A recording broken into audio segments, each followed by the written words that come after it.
to the good old days. Let me take you back to the good old days. Let me take you back to the good old days. Oh, yeah. Let me take you back to the good old days. Let me take you back to the good old days. Let me take you back to the good old days. Let me take you back to the good old days. Let me take you back to the good old days.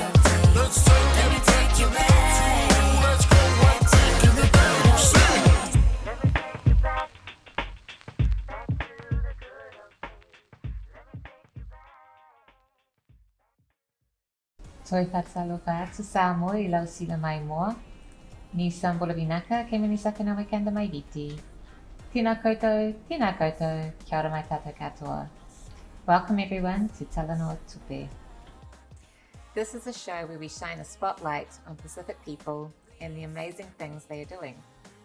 We are joining you today from a city where many of us reside, the beautiful Tāmaki Regeneration. Today's guest is Tiumalu Peter Fa'afiu, a former New Zealand diplomat and trade negotiator who is currently a partner with management consultancy Navigator Limited. In 2014, Peter became the youngest chief executive of a crown company at the age of 36 as the Interim Chief Executive Officer at the Tāmaki Regeneration Company. Peter is hugely active in the New Zealand community, holding several governance roles, including chair of the Pacific Media Network. He was the first Pasifika chair of Amnesty International Aotearoa and was elected as the director of the organisation's international board. Talofa lava lawa whionga Tiumalu. Thank you so much for coming on the show. Talofa lava. Thank you for having me. Oh, it's our pleasure. So I was saying to some of the crew this morning that you're one of our oldest friends because Sarah knew you at primary school and we were colleagues at MFAT. Yep, we were. Yeah. So I'm really excited about sharing your story today, and also just because we've had the benefit of knowing you for a while and hearing your views on various things. So I'm quite excited to delve into that for our viewers. Sounds good. Yeah. But to start off, can you, let's start at the beginning, and can you tell us about your family environment and what it was like growing up in Samoa and then moving to New Zealand? Oh, thank you very much. I mean, thanks for having me. And also wanted to take the opportunity to acknowledge the recent passing of Miriama Arohihi Nes, a founding member of the Polynesian Panthers and a strong activist for our community in the 70s and 80s and up to her death. So acknowledge her. But my story actually dovetails into the work that Miriama and those folks were doing back in the 70s. I'm a child of the 70s, came here in 83 with my parents, with my grandfather, parents, my little brother Joseph, and three uncles and mum, settled in Panmure, Ellerslie Panmure Highway. So know that area very well. But my grandfather and my uncle only a few years earlier had been kicked out of the country under the Dawn raid system. It's a funny story. I mean, our surname is actually Setefano. When my grandfather came out here the second time to New Zealand, he changed his name to Fa'afiu, so that he can avoid the system. Acknowledge Miriama, but out of that, it shows you the fight to even have your name acknowledged, that we had to change our name in order to be welcomed back into this country. So my brother and I, Joseph, came out here. We were both born in Samoa. I was born in my grandmother's house in Tātū a small village by the airport. So and settled into Panmure. And what was that experience like for you as a child? Yeah, it was an interesting one. I mean, it was a crowded 2-bedroom house in Ellerslie Panmure Highway. 3 uncles, a grandfather, 2 parents, and 2 kids. And 2 bedrooms. Yeah, 2 bedrooms. So have a lived experience of what it's like to live in a crowded house. Both parents worked, double shifts. Therefore, our grandfather took us to school, picked us up, stopped along the way at the pub so that he can get his fill. Alcohol was a big issue within our family, particularly with my grandfather. He was an alcoholic. So it was loving, but it was loving in the circumstances. I mean, migrants. It's a migrant story, and then you sort of one of the enablers of getting out of that poverty is, of course, education. So education was very big as you know, education, is very big within our communities for that reason. So, but it was a loving household. At the end of the day, the structures around us may have been poor, but the love and the alofa was still strong within the household. I think that's really evident when you look at you and your siblings who've all done really well. And of course, I know your sister's from Barradine College, and you yourself went to Sacred Heart, and people saw a lot of potential in you, like from the get-go. So, what was it about that school environment that helped you to succeed? I think my saving grace was the Maris brothers. I mean, I was after St. Patrick's, I went to St. Pius, which is in Glen Innes. And when you're a young 13-year-old, you're in that impressionable age, and the Maris brothers saw some potential in myself, and then I was fortunate to go to that school, and then 5 years later become head prefect. So, one of only 4 of Pasifika descent, and it's a 120-year history. Wow! So it's on the other side of the coin. It's a privilege, but on the other side of the coin, it was also a responsibility. So, particularly, as the Sarah would know, he and I were in a minority. Like, people forget that in 1996 at Sacred Heart, only 9% of that cohort was Pacific and Māori. So, we were in the minority.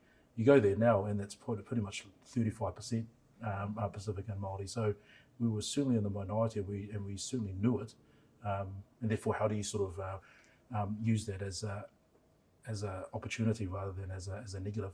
Yeah. So I was very fortunate, and my brothers went there, and I've got 2 sons and a nephew that have started there this year, and then a niece at Barradine. I've got 4 nephews at Marcelin. So Catholic faith has been, and the Catholic education system has been very positive for my family. So, which is great. Yeah, and I think that's probably also a testament to the intergenerational wealth that comes with education. Yeah, it does. I certainly might be my kids. I've got a blended family of 6 kids. I certainly tell them every day that they don't understand poverty until they've seen it, or until they've been around it, or they can go down and help their uncle down at his soup kitchen that he has on during the winters or every Sunday night in Papakura. So they're in a very blessed position, but also how do you get them to remind them that they stand on others' shoulders, particularly the generation that came before them. Yeah. That's a challenge for any parent, not just within our communities. How do you keep that migrant dream alive? Oh, exactly. Exactly. Remember the sacrifices that were made. Oh, that's right. So, can we just unpack that a little bit more? So you've got a blended family of 6 kids. Yep. What unique challenges do you face when you have a blended family, and what are the things you think that help with that? I mean, first is love. Blended families bring them, challenges, but at the end of the day, they need to be supported by love, and love for your children. So, I call my stepchildren my children. So there's 6. I've got 6 kids, and then the daily interaction must be along those lines. Secondly, I think the parents. We're very fortunate is that we've got 2 bubbles going. My ex-partner only lives down the road, and my wife and I live in Pulukai. So it's an amicable 2-bubble system, and the parents and the adults in the relationship are adults. Yeah. So they're not doing children things, which you find with some divorced or separated parents where they have a go at each other. That was very important, but also we're all intelligent adults. We're not going to go out of our way to make our lives a misery. I think the third thing is I think the children have to find their way. When they first got together, they were fighting like strangers. It's a beautiful thing when they start fighting like siblings, right? Because you don't want them to stop. You want them to argue and throw things and etc. Because that's when their family, right? And so it's and trying to sort of support them along the way, because all of them have got their own journeys. So it's just supporting them along that way, like any parent, but also recognise that it's sometimes I have to take my 3 kids and have my time with them. Whilst with my stepkids and their mother, they should have some alone time, and so we're conscious of that as well. That we're a blended family, but at the same time, we just need to leave room for for those 2 sets of family that got brought together. So we built a system around that. Like, for example, my wife, every sort of 6 months, she goes away for a weekend with her 3 boys which is fantastic. You know, it's a fantastic thing to do. So sounds like you have a really admirable co-parenting relationship with all of the adults in the situation on board, and I think that's really key. And then also what you mentioned about having that time to yourself to strengthen certain relationships. Like, I mean, Sarah and I, we try and do that with our family as well. We have the date night, but we also try and have individual time, like dad-daughter dates, and spend time with each of our children by themselves, because you need time to work on all of your relationships. Oh, exactly. And you need that connection. It's like anything. But also, unfortunately, my wife's a scientist, so everything's systematic and everything is programmed in, so that you know, when I'm away with the Furies doing governance stuff, she's got a system in place, a schedule, calendar, etc., and she knows where everybody is. So I'm very blessed that I've got a partner and a wife who is with those skills. Yeah, that's really awesome, because it's quite difficult to manage dual careers when you're both really busy. Oh, exactly. Very much is. You know, and I'll take instructions well. So, she's very good at giving them, so it's good. Oh, awesome. Well, coming back to your career. Yep. Because you've done a range of different things, but you started off at MFAT. So I guess what was behind your decision to, I mean, you studied law, what was behind your decision to go into policy and to become a diplomat? Yeah, I did a summer clerkship with a law firm in CBD. Certainly showed me that it wasn't the career for me. Secondly, you know, I looked at the public service, and the number one department in the public service is MFAT. I mean, as you know, it is the most preeminent government department. And others may say otherwise, but it is just pure fact that you you just have to look at what it does, but also those who leave the organisation and the roles and careers they go on to. So if you want to be the best, you want to join the best. And so very fortunate to have have gone into MFAT, spent 8 years with them, 4 years of that overseas, which was beautiful. But it was a great organisation to be with, surrounded by great people. So when you went on posting to Indonesia, you learnt Bahasa. Yeah. Yeah. 6 months.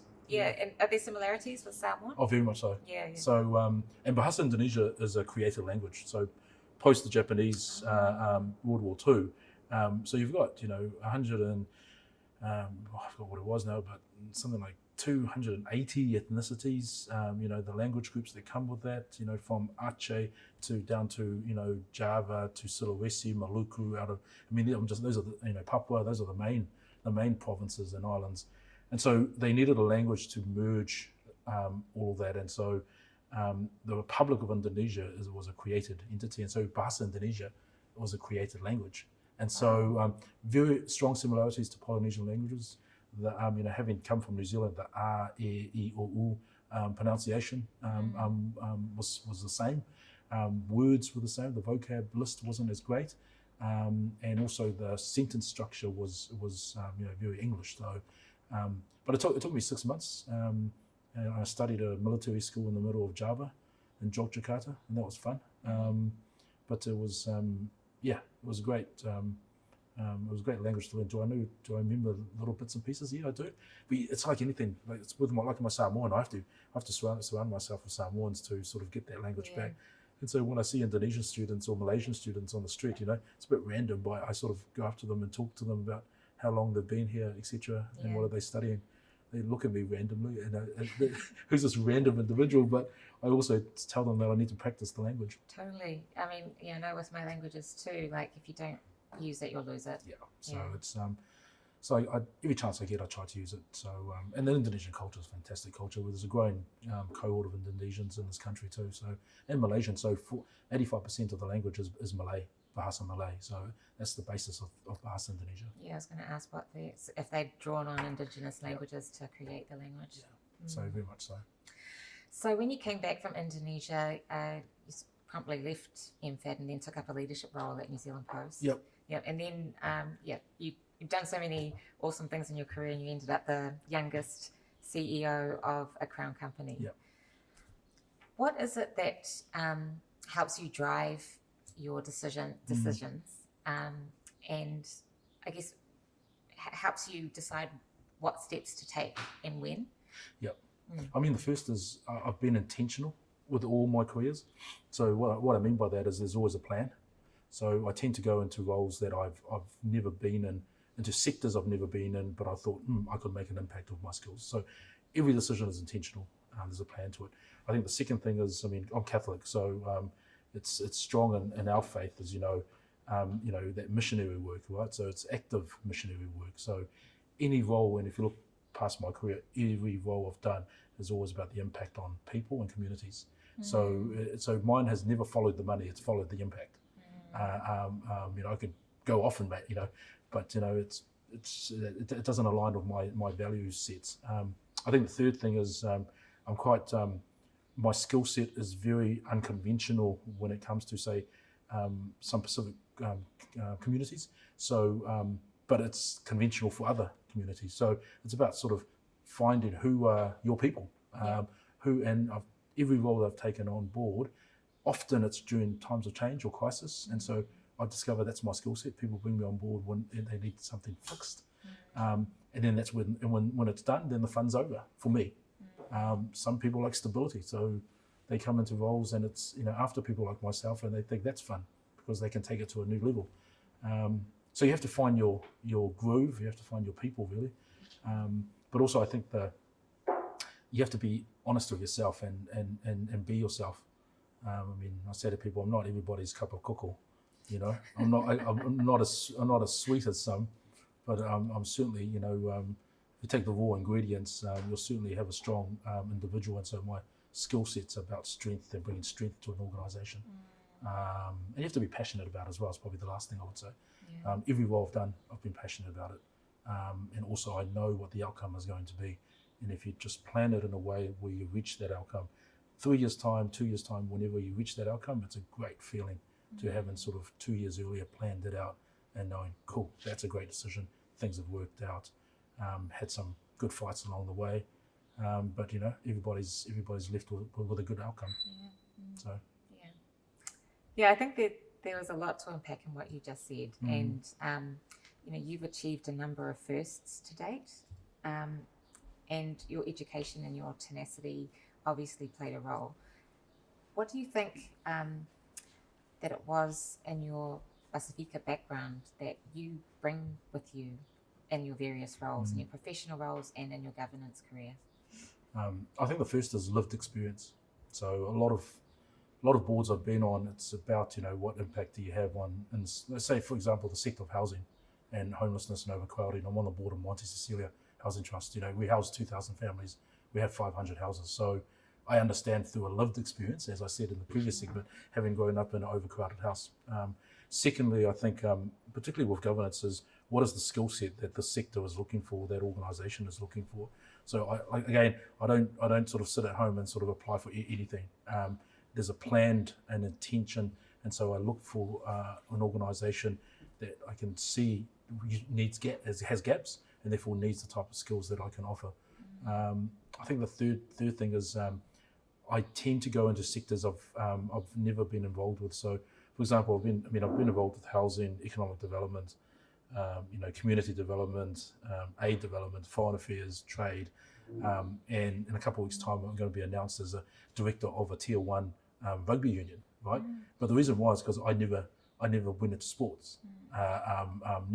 Never been in administration of it, governance of it.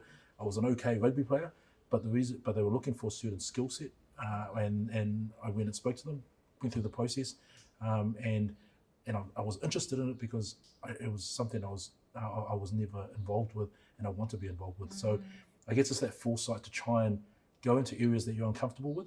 I can stay in community housing because that's my comfort area, but in terms of growth as a professional and as an individual, it makes no sense. So you've really clearly identified what your value add is, and I guess when people are looking for someone to join their board, they're not necessarily looking for someone who has experience that they have in abundance. They're looking for experience that they lack. Yeah, pretty much. And also, you learn from your failures, and so there's been plenty of boards that I've applied for, thinking I had the right skill set, but they've appointed better individuals. with the right skill set. But secondly, I call them back and, especially the chair or the recruitment company, and say, look, can you give me some feedback? One area, I would love to crack into the iwi corporate space, love to. And I've tried a couple of times, but the feedback that I got back from the recruitment company was fantastic, was excellent feedback. And so, and then I can utilize that for my current roles in order to then build up again my toolkit of governance for when the time comes, I can apply again. So it's, it's just being persistent and continuously improving when you get the answer, when the answer's a no the first time around. It sounds like you have a real growth mindset. Pretty much. To ask for the feedback and then actually take it on board. That's how you learn. That's how you learn. We teach our kids we teach our kids every day that. Yeah. Right? And so as adults, it's quite odd. You've come across professionals and adults, and and the grumpiness that comes with not succeeding. I've done hundreds of performance appraisals for individuals. I can cut them down to two cohorts. One is the ones who take it on board and is always looking to improve, because for them individually, but also for the improvement of the organisation. And then there's another cohort which take it badly, and they go into a lull or a depression, and it's hard to get them back out again. But we teach our kids to always get back up. So as adults, we tend to lose that natural instinct that we get taught as kids. When you fall over, you get back up again, and put a plaster on it and let's do it again, let's go again. But we tend to lose that. Yeah, I think as long as I've known you, you've always kind of had that mindset. But how do you think you can shift from taking feedback personally to, using it as an experience to grow? I guess you sort of have to have a lot of mentors and a support system around. Most of my so my first governance role was chair of First Foundation, a charity, and I was mentored into that role by Susan Huria and Paul Cook. Susan Huria is a governance practitioner expert. Paul Cook is, he was EY, Asia Pacific regional manager based out of Hong Kong. Two different individuals, different skill set, but they saw potential in me to actually bring me into this organisation. First governance role, and I thought I was going to stick around for 3 years and learn off them. And then 6 months later, they said, "You're the chair." Right? So so that's one mentor. And then I had another mentor, in the name of Sir John Hanson, who used to be a cricket administrator and former High Court judge. Again, a different skill set, but it was just about learning off him, learning off every interaction that you have. So mentoring is very important. Secondly, I think just having that ability to listen, which I think is a very Pasifika skill set. We tend to listen, and we tend to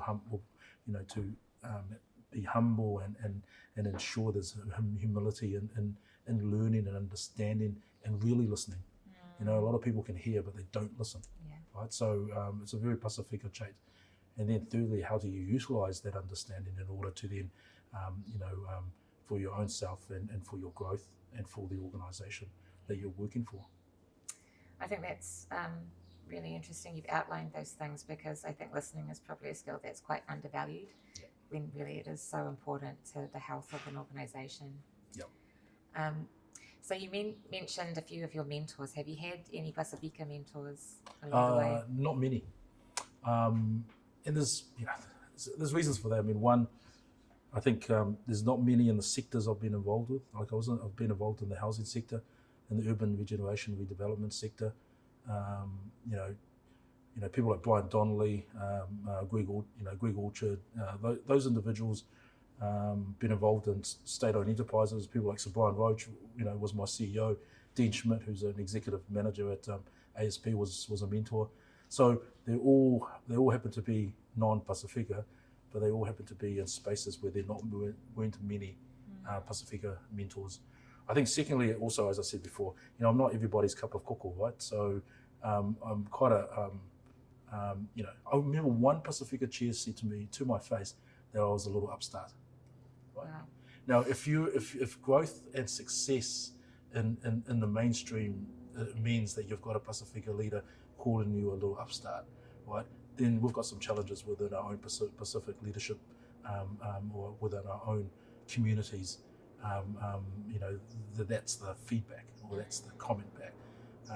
So again, I don't really care. And then, to be honest with you, and then I think the third thing is I've just never found a way to I've never found Pasifika mentors who can engage with me, but also continue to have that bridge between the Pasifika communities and non-Pasifika communities. It's a rare group of people who can do that, who can straddle both bridges. I mean, if you look at Māori iwi leadership, I do a lot of work in the Māori space. The new generation coming through, like Ngāti Blair, Renata Blair, these folks, they can bridge between the two, right? I think that if it's not our current generation of Pacific leaders or the new set, they have to find a way to bridge the Pasifika and non-Pasifika communities. So it will be an interesting time to watch. How do you think we grow leaders like that?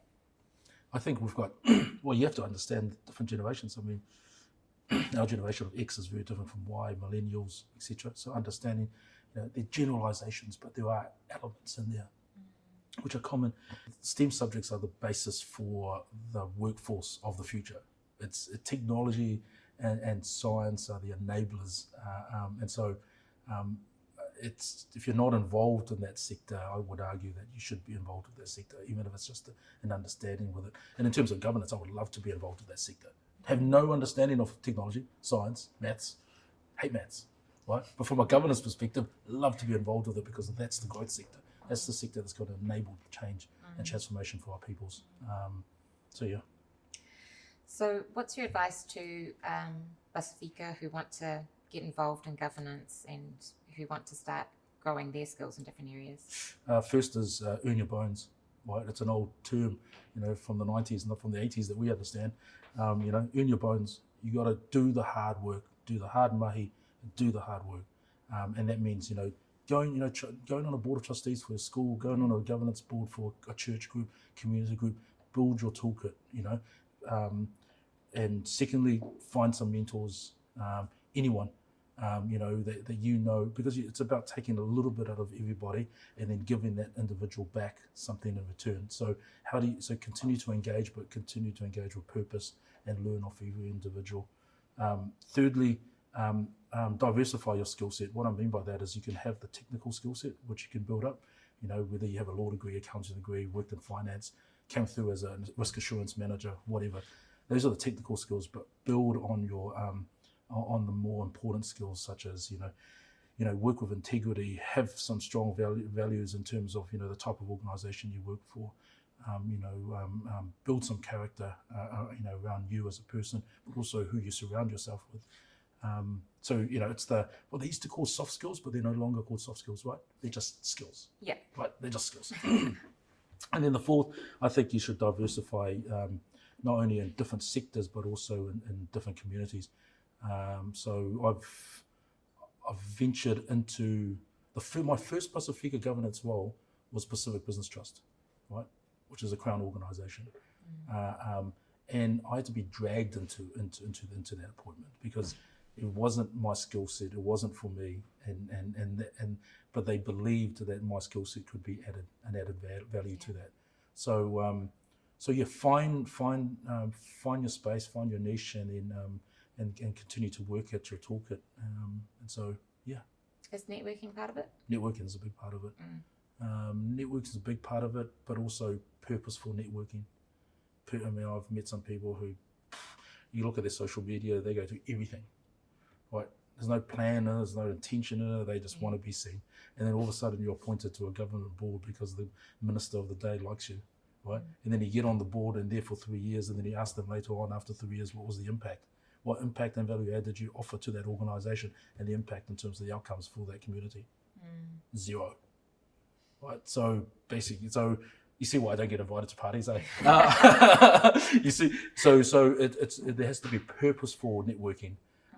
You do it for the right reasons and for the right purpose, not for the fact that you're there to serve yourself and you want to suck up to a minister so you can get a role. So anyway. It comes back to what you were saying about following the impact. Follow the impact, don't follow the money. The money always comes with impact. I mean, every role I've been in, I'm on Amnesty International Limited, we get $650 million in revenue annually, right? We've got 65 officers, 2,000 staff who rely on us. Last year, 90% of our funding was from fundraising, massively impacted by COVID because we couldn't get our people out on the ground, right? Massively impacted. So could you imagine the risk profile involved with being a governor, international director of that organisation? High, right? But it's fun, right? It's awesome. Pacific Media Network, 4 years ago, thinking of shutting it down, right? Government was open to shutting it down, right? So I got an independent report with support of New Zealand On Air, and the independent report said, focus on these 3 or 4 things. These are the 3 or 4 things that you're good at. Get a strategy around those, and now we've got a strategy. Great board, so Jana Lika, Jodie Picard Jackson, Shola Nevaiti, Maria Fuata, they've got the skill set, got the strategy, and then 4 years now you can see everybody coming to us that want to give us money, particularly with COVID because of our now 9 language programs, right? So that's the transformation. And then of course Tāmaki is a well-known story. We sort of, go up against the might of Housing New Zealand and to get 2,700 houses transferred over. 3.5 years of my life I put into that. But that's my community of Glen Innes and Panmure. Right? So it's a mission. It wasn't the 2,700 houses that got transferred over. It wasn't the fight that I had with Housing New Zealand, which was fun, but that wasn't the point. The point was 8,500 people were going to get good landlord, good housing, and that's what they're getting now. So. Yeah. It's clear from all of the examples that you've just given that you're very purpose-driven. Yeah.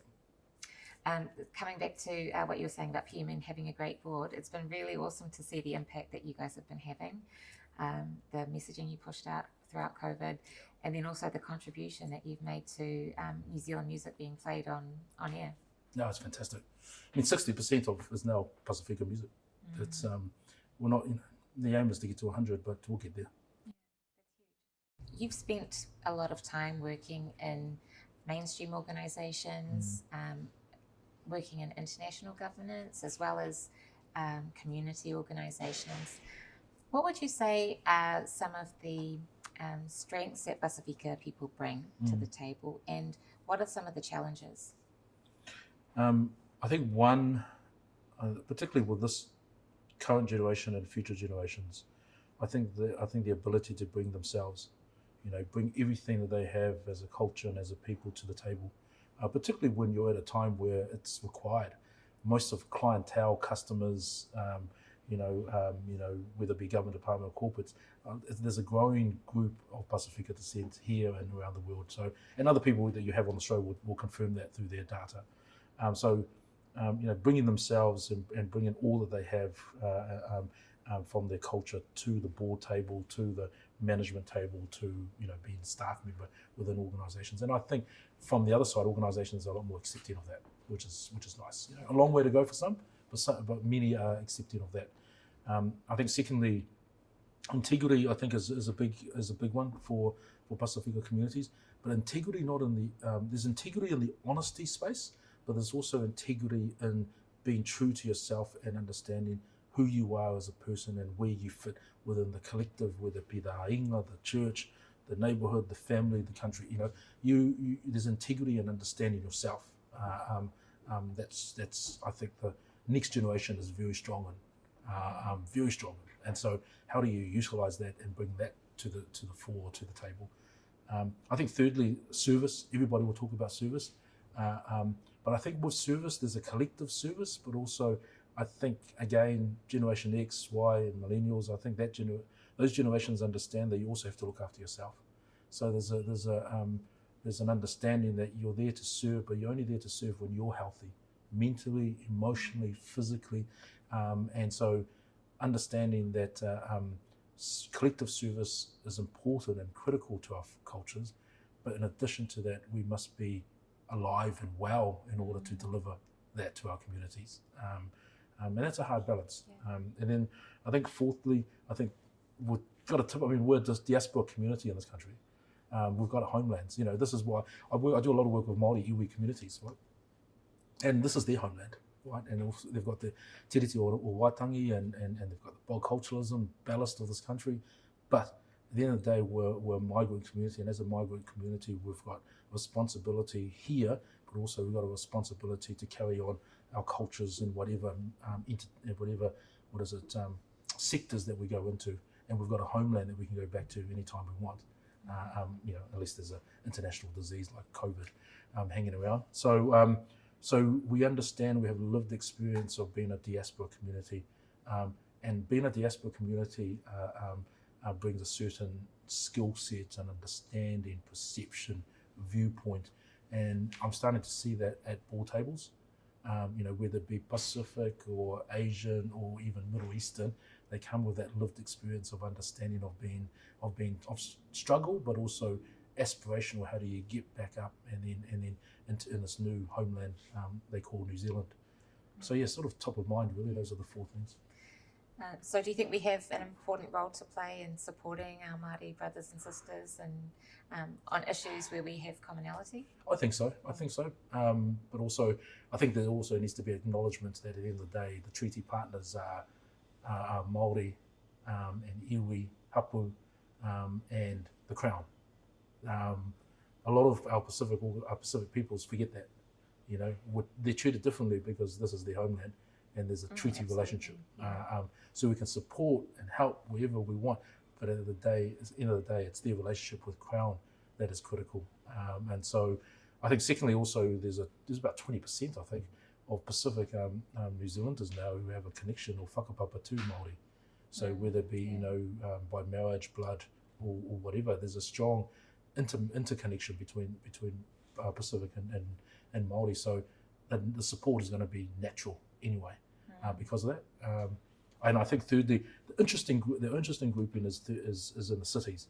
The urban transition happened in the 70s for Māori, particularly in Tāmaki Makaurau. But South Auckland and West Auckland is for Pacific peoples, and so it's that urban. How do you sort of operate within those urban environments, and particularly in South Auckland when Pacific communities are moving further south, and Māori urban communities with no whakapapa to Tāmaki Makaurau iwi are moving further south. So because of urban form and urban drift. So yeah, we're there to help, but also the point is acknowledging that we're a support act to what is the most critical relationship, which is between Crown and Māori. So, what are some of the challenges that Pasifika people face in terms of what they bring with them to work? You're still a minority in some work cultures, workplaces, workforces. I tell a lovely story where when Mayor Len Brown was the mayor, and we had to go, meet an Australian investor up at his office, top level of Albert Street, and chief executive was myself, Samoan from Glen Innes, Pamua. The COO was Shelley Kātai, strong Māori woman, general manager of other Crown entities and organisations. And we're waiting there, and the receptionist, lovely woman, older woman, in her 50s, right? She came into the room and she said, "Is the room ready yet?" Right? As if you were meant to be preparing the room. Oh, I don't know. Let me get back to you. So, and this is 2013, 2014, right? Yeah. So I have no doubt there's other examples like this, and across the motu, across the nation, where these things happen. Now, the point is, it happens, but it happens. That's just life, right? But how you deal with it and how you interact with it, and this sweet receptionist woman, there was no mean intention. I mean, I've been involved. I've been at the end of mean intentions, right? Yeah. And so I know what it looks like. I can differentiate. In this case, it was look, the room's not ready, but you know what? Just to let you know, I'm chief executive of TRC, and this is my COO, and we're here to meet the mayor and some Australian investors. But if I see the lady that comes through, I'll make sure that I'll chat to her. And she's like, "Oh my gosh, oh no." So, and then there's another example of being at the end of mean intentions, right? And so, and I've dealt with it, right? I'm a very nice guy until you cross me, right? And with when you're a general manager or on a board of an organisation with influence, right? People in this country forget New Zealand's very small, right? And in particular in Pasifika communities, you come across people that for whatever reason you had a poor experience with. Somehow they pop up 3 or 4 years later, and you think you'll forget that experience, right? So everything is cyclical. Everything is about engaging, and so that's my point earlier. Engage, but engage positively, at every occasion. Yep. And if you can't, then so you move on to the next relationship. That's okay. Yeah. It's just life. New Zealand's way too small. New Zealand's right? way too small. You know, and like I said before, you know, in terms of, you know, managing our people, I've managed our CEOs and I've managed our chairs of organisations. They're hard things to go through, very emotional. But you know, some of that is just down to integrity issues, but also secondly, what's good, what's the bigger outcome and the bigger good for the organisation and the purpose and the mission of that organisation. So. And there's ways of doing that with, I guess, compassion and respect. Oh, very much so. You know, you do it with respect, and you do it, you know, when cultural organisations like, you know, like Pacific organisations, you know, you do it with a respect, and that, you know, that there's no shame in it, and also you're mindful of your legal obligations as an employer. You're also mindful of the context that you're in, which is like I said, New Zealand's small, so you're going to engage with that individual again, eventually. So it's about making sure that that you're keeping front and centre that the individual is important, but at the same time knowing that it's a professional process and it's nothing personal. Just coming back to what you were saying about the difference, or what I interpreted was the difference between unconscious bias and racism. So one, the unconscious bias where, you know that there's no harm intended, but the racism, like you just kind of feel the difference, eh? Oh, very it's much like so. Unintentional versus actually I've got a problem with And people also, like you. and also people forget that racism comes. I'm on board of Amnesty International, right? And so, you know, we get to see examples across the globe. I mean, Black Lives Matter was big, massive, and we had our Amnesty folks the 65 countries that we had them on the streets because that was big. Me Too movement before that was massive as well. So yeah, it's just knowing that these things happen in the world, not just in New Zealand but globally, and how you interact and how you react to it is more important. And so yeah. So speaking of I guess big global events, how was COVID for you and your family? Yeah, it was interesting. You know, sometimes we wanted to lock ourselves away in the home office, but you know, can't do that. But I think we were fortunate that we had two bubbles going, because 3 kids were with my ex-partner and who were down the road, and then 3 were with us.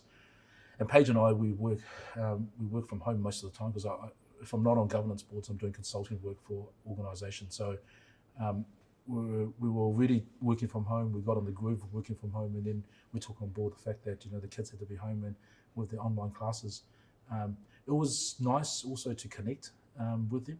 I mean, everybody would say that is saying that now. You know, it's nice to send them back to school, but it was nice in that short moment where you can connect with them and sort of get to know them and reintroduce yourself to them, particularly when your head's down working hard.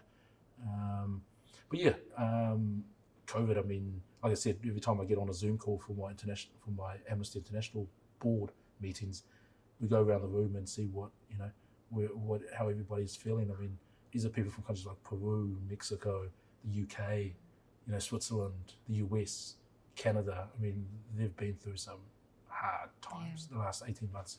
So being here in New Zealand, we're blessed in a way, and you need a sort of a meeting like that to remind you how blessed we are. Yeah, totally. So. So I think that's it for these questions, but I do have some quick fire questions that I'd like to run through with you. Sounds good. Okay. So what movie can you watch over and over again and never get sick of? The Notebook. Really? Romantic guy. Yeah, well, okay. My son Noah was named after Noah. Oh, really? Yeah. Makes sense. Except when he has Bible studies and when they ask him, he's like, Noah from the Bible. Yeah. Okay, what actor would you choose to play you in a biopic about your life? Oh, geez. Well, you can't go past Denzel. Really? Yep. Wow, okay, cool. Denzel's a very popular choice. Yeah. If you could do COVID in any country, which would it be? New Zealand. Yeah. Yep. Okay. If you could choose any superpower, what would it be? Oh, superpower. Oh, yeah, it's a hard one, but probably super intelligence, really. Knows a little bit about everything. I don't know if that's. Don't you already have that? Oh no. Choose another one. Well, I like the guy on X-Men, with the glasses, whatever his character is. Yes, takes it. Cyclops. Yeah, takes it off. Cyclops, yeah. Okay, and last one. What is one piece of advice that you would give to a younger version of yourself? Slow down. I've raced through. I mean, I'm 42 years old, and I've done a lot of things, and wisdom comes with lived experience, not with age. That's my view, right? And so, I've rushed through life, and paid for it along the way. I mean, with health challenges and with with a separation, with and things happening in my personal life. It's you pay for it, and so my advice to a younger self is take your time and enjoy the moment that you're in, and enjoy the journey that you're taking, because you get to 42 and you're going, I've set a bar, can I keep this intensity up? And you can't. So slow down, enjoy the journey. I'm sure there's a song to this one. Slow down, enjoy the journey, and know that there's far more important things when you finish that piece of work that you get to go home to, and that's your children. The sound of your wife. As you're about to talk about the day, or husband, and thirdly, the sound of of your parents when you ring them up and see how they are, and they in your own language. Those are the beautiful moments. So enjoy the beautiful moments, I guess, there's another one for the t-shirt. Enjoy the beautiful moments. Well, I think that will come as a relief to anyone who's been listening to your long list of accomplishments and thinking, what have I done with my life? So slow down and enjoy every moment. Yep, exactly. Awesome. Listen, Peter, thank you so much for coming on the show today and sharing your insights with us. There are a lot of really valuable things, I think, that were in there that we can ponder on and keep thinking about. Thank you. Thank you very much.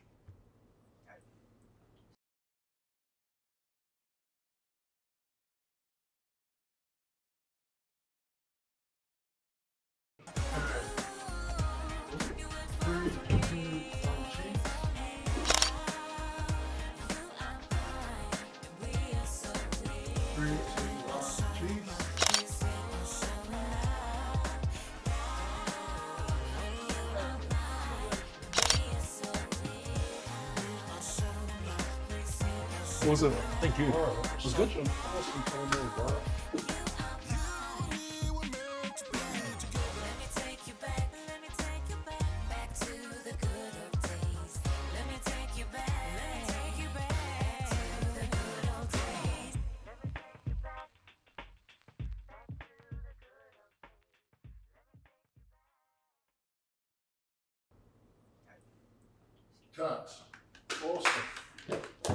Thank you. Thanks, guys. Great. It was awesome.